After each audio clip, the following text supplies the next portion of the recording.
एक शांत हिमालयी गांव में, जो दिन की रोशनी से नहाया हुआ था, अमर, एक युवा भक्त, सावधानी से एक दीपक जलाता है। अमर विष्णु मंत्रों का जाप शुरू करता है, क्योंकि दीपक की कोमल रोशनी एक पवित्र तुलसी के पौधे को रोशन करती है। गांव की सुंदरता के बावजूद अमर के चेहरे पर चिंता की लकीरें गहरी हो जाती हैं, जो अनकहे डर का संकेत देती हैं। उसका जाप जारी है, जो शांतिपूर्ण गांव पर मंडरा रहे अदृश्य खतरों के खिलाफ एक नाजुक ढाल है। गांव के मंदिर में चिंता से भरे चेहरे ग्रामीण इकट्ठा होते हैं। उनकी मूक प्रार्थनाएं बादल रहित आकाश की ओर उठती हैं। अमर आता है। उसकी निगाहें उनके आसपास की सूखी धरती और मुरझाई हुई उम्मीदों को दर्शाती हैं। वह प्रार्थना में शामिल होता है। उसका दिल गांव की दुर्दशा से भारी होता है। उसके होठों पर मोक्ष के लिए एक मौन प्रार्थना। उसकी मौन प्रार्थना ऊपर उठती है, पानी के लिए एक निस्वार्थ इच्छा, मरती हुई फसलों को पुनर्जीवित करने और ग्रामीणों की प्यास बुझाने के लिए। एक धूप से भरी गांव की सड़क पर एक अकेला भिक्षु प्रकट होता है। उसके फटे हुए वस्त्र उसके उज्जवल चेहरे के विपरीत हैं। वह उद्देश्य के साथ चलता है। उसकी आंखें विनम्र आवासों को स्कैन करती हैं। देहाती दृश्यों के बीच शांति का प्रतीक साधु अमर के पास आता है। उसकी उपस्थिति तुरंत शांति के आभा के साथ ध्यान आकर्षित करती है। भिक्षु की आवाज कोमल लेकिन गूंजती हुई चुप्पी तोड़ती है। क्या मुझे कुछ भोजन मिल सकता है? उसकी आशा भरी निगाहें अमर से मिलती हैं।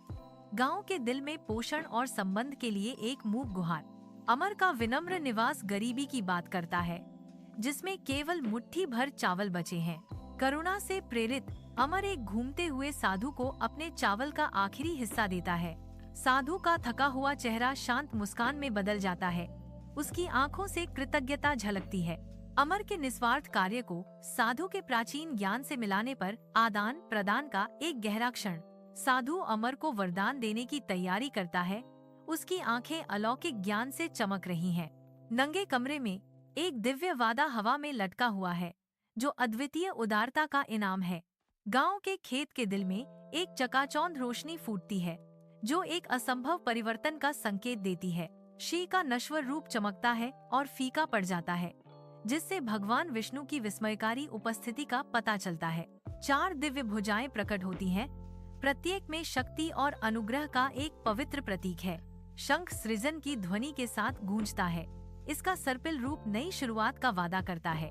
चक्र सही क्रोध से घूमता है। गदा अटूट शक्ति का प्रतीक है और कमल शांत सुंदरता के साथ खिलता है। यह सब भगवान विष्णु द्वारा धारण किया जाता है। सूखे गांव के खेत में भगवान विष्णु अपने सुदर्शन चक्र को उठाते हैं, जो उजाड़ आकाश के खिलाफ आशा की किरण है। उसके आदेश पर काले बादल स्वर्ग में उमड़ते हैं, जो भूमि की निराशा भरी प्रार्थनाओं का जवाब देते हैं। बारिश की पहली बूंदें गिरने लगती हैं, एक जीवनदायी अमृत जो फटी हुई धरती की प्यास बुझाता है। प्रसन्न ग्रामीणों की आंखों के सामने बंजर खेत बदल जाता है। एक जीवंत हरी टेपेस्ट्री खुलती है।